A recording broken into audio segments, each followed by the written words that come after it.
Bonsoir à tous, voici les titres de ce jeudi 4 juillet. Un carambolage sur l'A85 à hauteur de Restigné. 2 poids lourds, une voiture et une fourgonnette sont impliqués, bilan 2 blessés légers. La fin de l'année scolaire, c'est demain et pour le collège Pasteur, c'est aussi la fin d'une époque. L'établissement installé dans le quartier du Sanitas à Tours depuis plus de 50 ans ferme définitivement ses portes. Un moment d'émotion pour les élèves et les professeurs, même si les projets de reconversion des locaux ne manquent pas. Autre lieu, autre projet, celui du site de l'ancienne imprimerie MAM à Tours. L'idée est d'en faire un site basé sur la mixité des activités et des populations. Livraison prévue en 2014 ou 2015.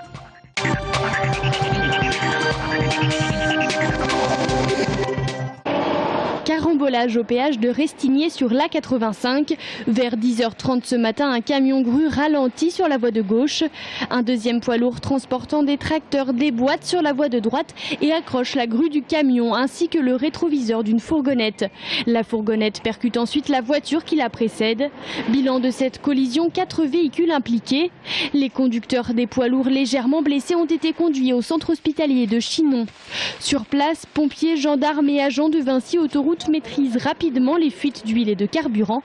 La voie de droite est neutralisée jusqu'en milieu d'après-midi.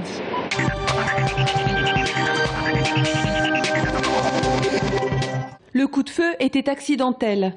C'est en tout cas ce qu'affirme l'auteur présumé des faits, mis en examen pour violence ayant entraîné la mort sans intention de la donner. Le 2 juin dernier, sur la commune de Thro, dans le Loir-et-Cher, Elvis Vaudeville se rend chez sa sœur.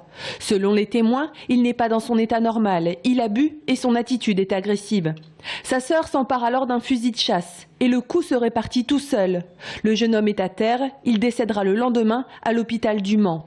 Jeudi dernier, à la barre du tribunal d'Orléans, la sœur de la victime indique qu'elle n'avait pas l'intention de tirer, mais elle assume les faits qui lui sont reprochés. Sa demande de remise en liberté a été rejetée par la cour d'appel d'Orléans. La jeune femme a donc été replacée en détention. L'instruction devra déterminer si le coup de feu fatal était accidentel ou non.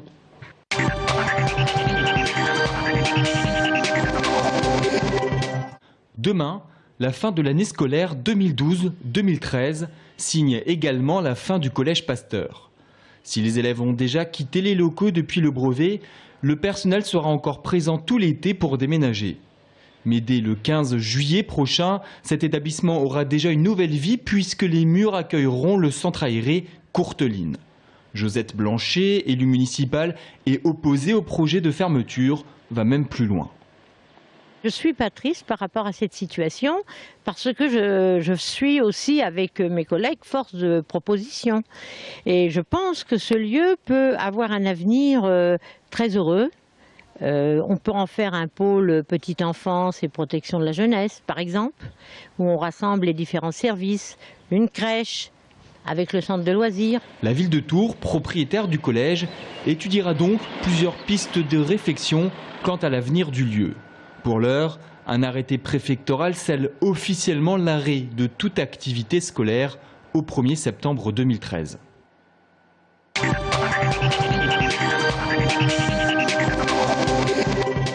Ira pas. Le sénateur maire de Tours, Jean Germain, ne se prononce toujours pas sur une possible candidature à la mairie de Tours en 2014.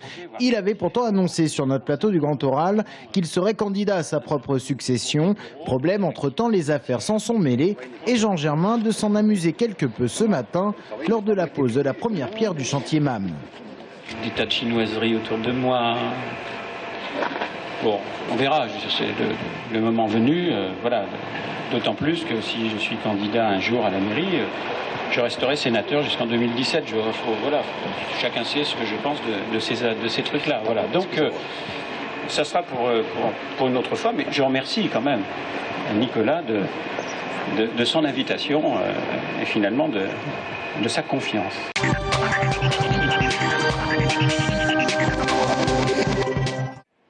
Ils sortent déjà de terre, les nouveaux immeubles de l'ancien site industriel MAM. En 2014, livraison de la première phase d'aménagement, pratiquement 70 logements. La quasi-totalité des appartements est déjà vendue. Il faut dire que le projet MAM en fait rêver plus d'un. Situé à 2 pas du Vieux-Tours, ce futur quartier mêlera modernité et respect de l'histoire industrielle du site, le tout aménagé sur le principe de la mixité. Mixité des activités, il y aura à la fois du logement, du commerce, des services, de l'activité économique. Et mixité dans les habitants, puisque dans tous ces projets, comme nous l'imposons sur tout le territoire de la ville de Tours, il y a une partie d'accession à la propriété, une partie de locatif, et dans le locatif, les différentes catégories de personnes qui peuvent y habiter. Je ne veux plus de discrimination par quartier. À terme, se côtoieront ici habitants, étudiants en résidence et employés. Le Conseil général y installera par exemple une maison de la solidarité. Mais le clou du projet, c'est bien le bâtiment de l'ancienne imprimerie MAM. Les travaux de réhabilitation vont débuter à l'automne. Le projet cherche d'ailleurs mécène. À la rentrée 2014, l'école des Beaux-Arts prendra place sur site. Des entreprises d'art graphique pourraient s'installer dans les étages. Quant au bâtiment industriel, l'agglomération Tours Plus cherche à y développer un véritable projet économique basé notamment sur le numérique. On est en contact avec des entreprises qui aujourd'hui sont en région parisienne, qui recherchent une implantation avec un peu plus de sens, un immobilier qui corresponde mieux à leur image.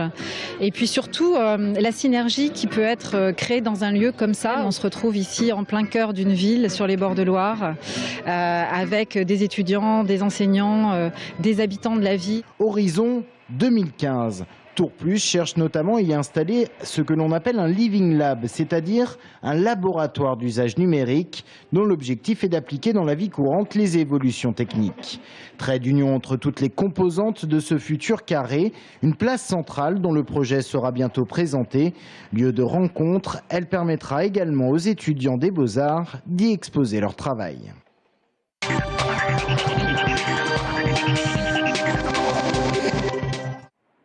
Montrichard, une ville de 3500 habitants, 4e bassin économique du Loir-et-Cher, avec plus de 2 emplois par habitant. Et pourtant, cette commune ne compte plus aucun médecin généraliste en mesure de remplacer les départs à la retraite des 2 derniers professionnels. Patrick Maupu est l'un d'eux, mais aussi maire de la commune. Il y a 1 an, il misait tout sur la création de cette maison de santé pluridisciplinaire, un remède miracle. Pourtant, aujourd'hui, aucun médecin généraliste n'y est venu s'installer. Je vais vous dire franchement, je pensais qu'avec la MSP, ça allait se bousculer au portillon, alors que ce n'est pas vraiment le cas. En tant que médecin, je me vois difficilement laisser mes clients, quand je partirai à la retraite, sans rien derrière. Une maison de santé pluridisciplinaire qui a été créée sur mesure pour les professionnels. Ici, une vingtaine y travaille chaque jour. Orthophonistes, dentistes, podologues. Mais Montrichard a désespérément besoin de 3-4 généralistes d'ici 2-3 ans. Patrick Maupu ne parvient toujours pas à comprendre pourquoi Montrichard n'attire pas ces jeunes médecins. Problème générationnel, image trop rurale de la commune, autant de questions qui restent en suspens. Au point de vue psychologique, il y en a beaucoup qui sont venus là, qui ont trouvé ça très très bien et tout, mais qui ont eu peur d'avoir trop de travail. Moi je suis prêt, là j'ai encore quelques années à faire avant la retraite, à prendre un médecin avec moi, un médecin collaborateur, travailler avec lui, mettre le pied à l'étrier. Et le maire n'est pas le seul à être inquiet. Les habitants aussi parviennent difficilement à avoir accès aux soins. À l'heure d'aujourd'hui, je suis obligée d'aller faire 5 km pour avoir un médecin, parce que vu que le mien a changé son orientation de travailler, et il faut que je fasse une distance, et j'ai besoin d'un médecin à la maison, c'est pas possible, parce que maintenant, vu que les médecins ne se déplacent plus, et comment je fais si je suis seule?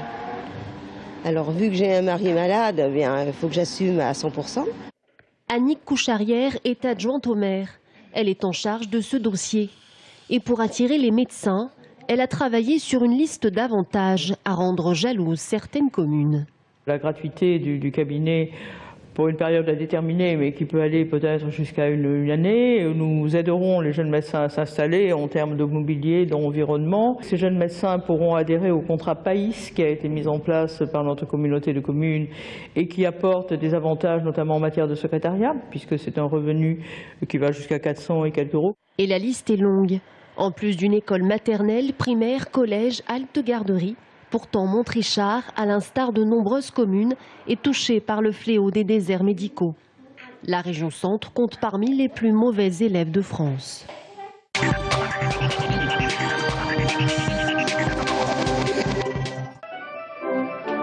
Nous ne sommes pas dans une église, mais bien au château de Candé, où l'orgue Skinner de salon, comme il n'en existerait plus que 3 au monde, résonne sous les doigts du virtuose Thierry Escaèche. L'organiste découvre émerveillé les possibilités qu'offre l'instrument classé monument historique. Il mixe ce côté de l'orgue classique avec des instruments qui se rajoutent, qui étaient des instruments plutôt des orgues de cinéma. Et donc on retrouve par exemple au troisième clavier, qui est le clavier de récit, on retrouve une harpe par exemple.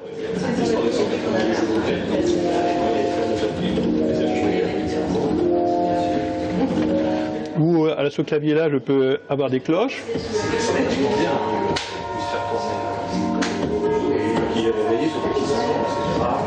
Je peux même donner des coups de timbale ou de... Voilà. Muet depuis plus de 30 ans, l'orgue avait été installé en 1930 au domaine de Candé. 5 ans de restauration lui auront permis de faire peau neuve. Un restaurateur est venu spécialement à travailler sur l'ensemble de la soufflerie, sur l'ensemble des tuyaux. Et maintenant, eh bien, l'orgue est réveillé et j'allais dire chante de manière assez merveilleuse. Nous l'avons entendu tout à l'heure. Une renaissance offerte par Thierry Escaèche qui est venu enregistrer une composition avec une facilité déconcertante. Il a passé la matinée à apprivoiser l'orgue, à le regarder, à voir comment il fonctionnait, puisque c'était la première fois qu'il jouait sur un orgue Skinner de ce type-là. Il a fait 2-3 réglages, il a posé 2-3 questions au facteur d'orgue Nicolas Toussaint, et il s'est mis à jouer. Et là, c'est juste, ça a l'air extrêmement simple. On sait parfaitement que c'est extrêmement compliqué, mais pour lui, c'est très naturel, très simple. Et pour le coup, la belle musique sort, voilà quoi. C'est juste des moments magiques. Les différentes séquences de cette improvisation seront diffusées à l'extérieur et viendront animer le domaine de Candé.